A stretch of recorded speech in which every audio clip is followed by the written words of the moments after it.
आप देख रहे हैं बिहार टिक्स। आज के बिहार टिक्स के वीडियो में जानेंगे एक रियल स्टोरी के बारे में, जिसमें जानकारी भी है, सत्ता की ललक भी है, दिमाग की खुराफात भी है और गलत न सहने की जिद भी है।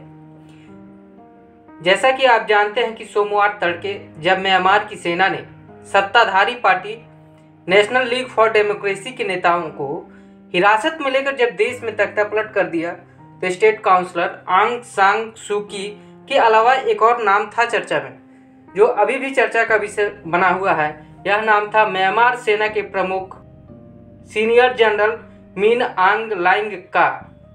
म्यांमार में सेना ने 1 साल के लिए आपातकाल लगा दिया है और अगले 1 साल तक कोई भी चुनाव नहीं होगा। इस वीडियो में जानेंगे म्यांमार की राजनीति में सेना की स्थिति क्या है और वह चुपचाप रहने वाला सैनिक जो अभी चीफ है तथा देश की सत्ता संभालेगा। देश की राजनीति में सेना ने अपना दबदबा हमेशा ही बनाए रखा है।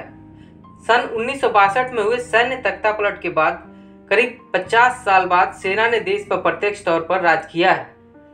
साल 2008 में जब सेना ने ही म्यांमार का संविधान बनाया, तो राजनीति में अपने लिए एक अस्थायी भूमिका तय कर दी।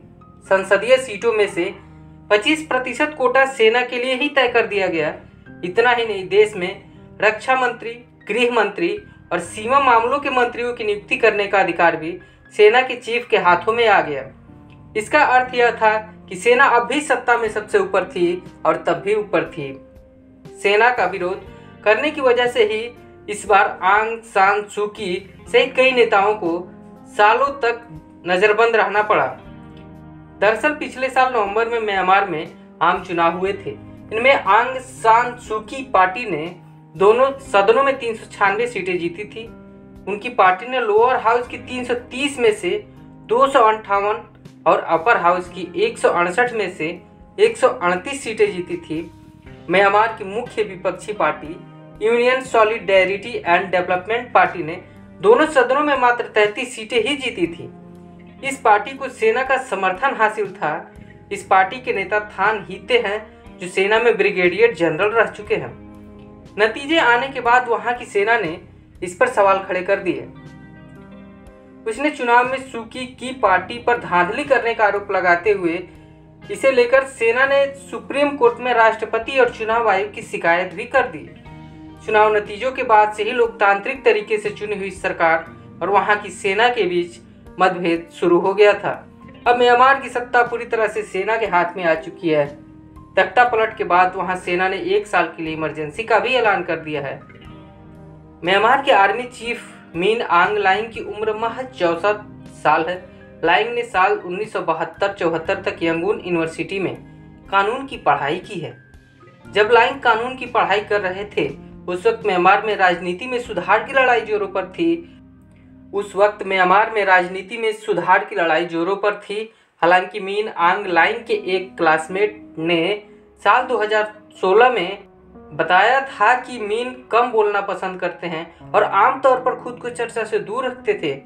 जब मिन के साथी प्रदर्शन का हिस्सा बन रहे थे, उस समय मिन देश की military university defence research academy join करने के लिए आवेदन देने के काम में लगे थे। मिन को तीसरी कोशिश में साल 1974 में यहाँ दाखिला भी मिल गया। मिन के डीएसए क्लास के एक अन्य छात्र के अनुसार वह एक औसत कैडेट थे, लेकिन उन्हें प्रमोशन मिलते रहे।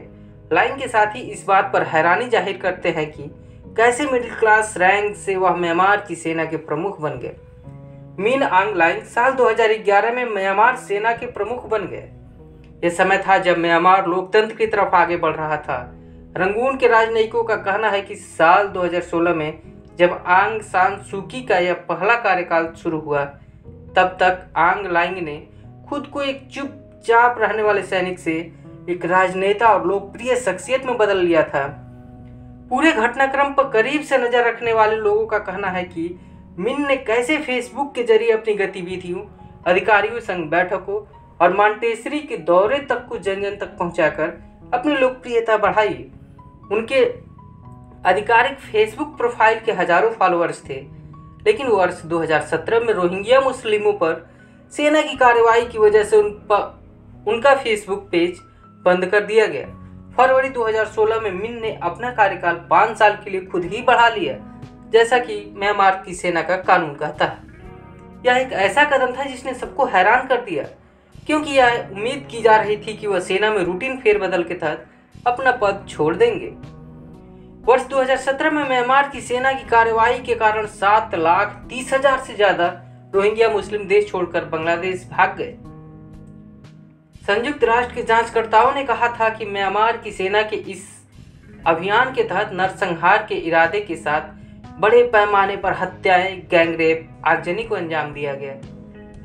सेना की कार्रवाई के प्रतिक्रिया स्वरूप अमेरिका ने वर्ष 2019 में मिन आंग लाइंग और उनके 3 अन्य सैन्य अधिकारियों पर प्रतिबंध लगा दिया था। अलग अलग अंतर्राष्ट्रीय न्यायालयों में भी इनके खिलाफ केस चलाए गए। इंटरनेशनल कोर्ट ऑफ जस्टिस में मिन के खिलाफ अभी भी मामला चल रहा है। इसके अलावा संयुक्त राष्ट्र ने वर्ष 2019 में दुनिया भर के नेताओं से अपील की थी कि वे म्यांमार की सेना से जुड़ी कंपनियों पर अधिक प्रतिबंध लगाएं। ऐसे ही शानदार न्यूज, कवर स्टोरी, रोचक तथ्य आपके फायदे की खबर से अपडेट रहने के लिए देखते रहिए बिहार टिक्स। इस वीडियो को ज़्यादा से ज़्यादा लाइक और शेयर करें एवं इस चैनल को सब्सक्राइब कर बेल आइकन दबाएं। धन्यवाद।